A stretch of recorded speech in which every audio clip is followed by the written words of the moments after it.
दुनिया का वो बादशाह जो खुद को खुदा कहता था, जिसने हजारों बच्चों को कत्ल करवाया, लेकिन आखिर में एक मच्छर ने उसे जिल्लत के साथ मार दिया। ये कहानी है नमरूद की। आज की इस वीडियो में हम कुरान की रोशनी में जानेंगे कि नमरूद कौन था, उसने खुदाई का दावा क्यों किया, हजरत इब्राहीम अलैहिस्सलाम के साथ क्या हुआ और वो कौन सा अंजाम था जो तारीख की सबसे बड़ी इबरत बन गया। वीडियो आखिर तक जरूर देखें। बिस्मिल्लाहिर्रहमानिर्रहीम।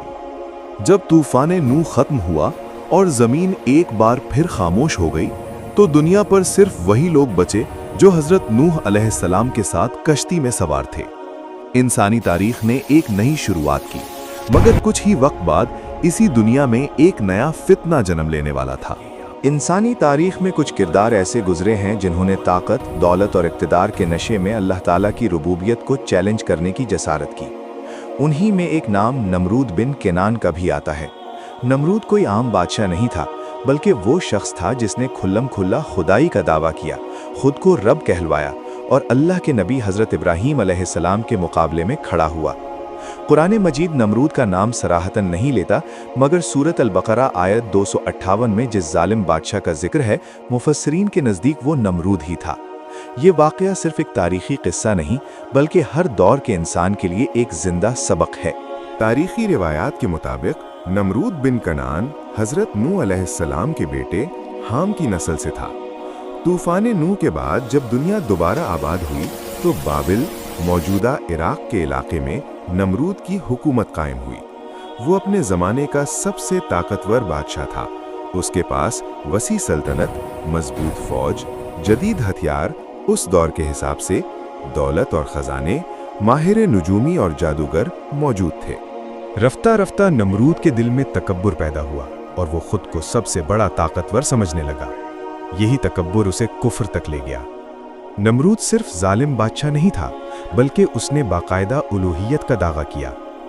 वो लोगों से कहता, मैं ही तुम्हारा रब हूँ, मैं ही जिंदगी और मौत देता हूँ। कुरान मजीद में अल्लाह ताला फरमाते हैं, क्या तुमने उस शख्स को नहीं देखा जिसने इब्राहीम से उसके रब के बारे में झगड़ा किया, इस वजह से कि अल्लाह ने उसे बादशाही दे रखी थी। सूरतुल बकरा आयत नंबर 258। यही बादशाह नमरूद था। रिवायात के मुताबिक एक रात नमरूद ने ख्वाब देखा कि आसमान से एक सितारा निकला है जो उसके तख्त और सल्तनत को तबाह कर देगा।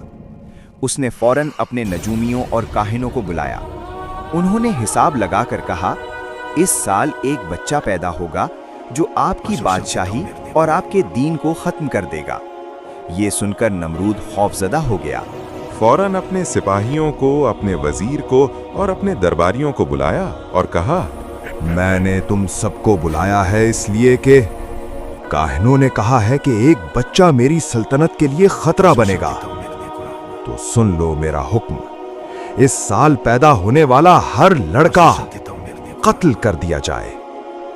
किसी मां की फरियाद मुझे न सुनाई दे। मेरी हुकूमत किसी बच्चे के हाथों नहीं गिरेगी। मगर याद रखें, अल्लाह के किए गए फैसले को कोई नहीं बदल सकता। उसी साल हजरत इब्राहीम अलैहिस्सलाम पैदा हुए। अल्लाह के हुक्म से उनकी वालिदा ने शहर से बाहर एक गार में जाकर बच्चे को जन्म दिया। कुछ रिवायात के मुताबिक अल्लाह ताला ने हजरत इब्राहीम अलैहिस्सलाम को बचपन ही में गैर मामूली समझ अता फरमाई थी। हजरत इब्राहीम अलैहिस्सलाम बचपन ही से सच के मुतलाशी थे। हजरत इब्राहीम अलैहिस्सलाम के दिल में ये ख्याल आया कि सितारे, ये चांद, ये सूरज, क्या यही मेरा रब है? जो डूब जाए वो खुदा नहीं हो सकता। मेरा रब वो है जो कभी ज़वाल में नहीं जाता। जब उन्होंने अपनी कौम को बुतों की इबादत करते देखा तो सवाल किया, ये बुत क्या फायदा या नुकसान पहुंचा सकते हैं? कौम ने जवाब दिया, हमने अपने बाप दादा को ऐसे ही करते देखा है। ये वो अंधी तकलीद थी जिसके खिलाफ हजरत इब्राहीम अलैहिस्सलाम खड़े हुए। एक दिन जब पूरी कौम मेले में गई हुई थी, हजरत इब्राहीम अलैहिस्सलाम शहर में रह गए। उन्होंने बुत खाने में जाकर तमाम बुतों को तोड़ दिया, सिवाय सबसे बड़े बुत के, और उसके गले में कुल्हाड़ी लटका दी। जब कौम वापस आई तो चीख उठी, हमारे माबूदों के साथ ये किसने किया? कहा गया, ایک نوجوان ہے جسے ابراہیم کہتے ہیں۔ حضرت ابراہیم علیہ السلام کو نمرود کے دربار میں پیش کیا گیا۔ قوم نے پوچھا، کیا تم نے ہمارے معبودوں کے ساتھ یہ کیا ہے؟ حضرت ابراہیم علیہ السلام نے فرمایا، اس بڑے بت نے کیا ہوگا، اگر یہ بول سکتے ہوں تو ان سے پوچھ لو۔ نمرود نے کہا، تمہارا رب کون ہے؟ حضرت ابراہیم علیہ السلام نے فرمایا، میرا رب وہ ہے جو زندگی اور موت دیتا ہے۔ پھر نمرود نے کہا، میں زندگی اور موت کا مالک ہوں۔ دربار میں خاموشی چھا گئی۔ پھر ابراہیم علیہ السلام نے کہا، میرا رب سورج کو مشرق سے نکالتا ہے، اگر تو سچا ہے تو مغرب سے نکال کر دکھا۔ ابراہیم علیہ السلام کا سوال سن کر دربار میں پھر خاموشی چھا گئی۔ نمرود لاجواب ہو گیا۔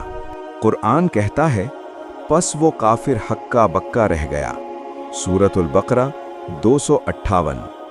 یہ دلیل نمرود برداشت نہ کر سکا اور اعلان کیا کہ ابراہیم کو زندہ جلا دو۔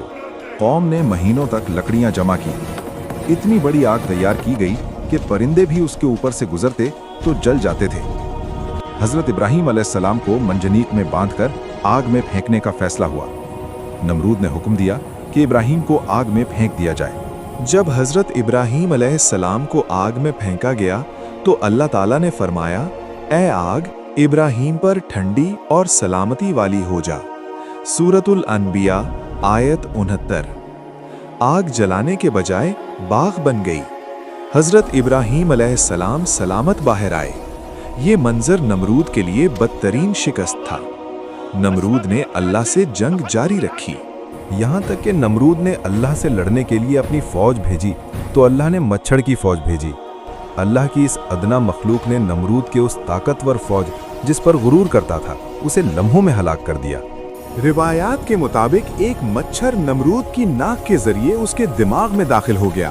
وہ سالوں تک تکلیف میں رہا، سر پر جوتے مارتا تھا تاکہ درد کم ہو۔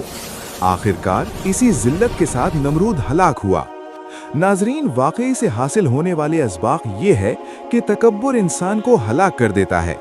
ہماری ویڈیو آپ کو پسند آئی تو لائک، شیئر اور سبسکرائب کرنا نہ بھولیں۔ شکریہ۔ السلام علیکم۔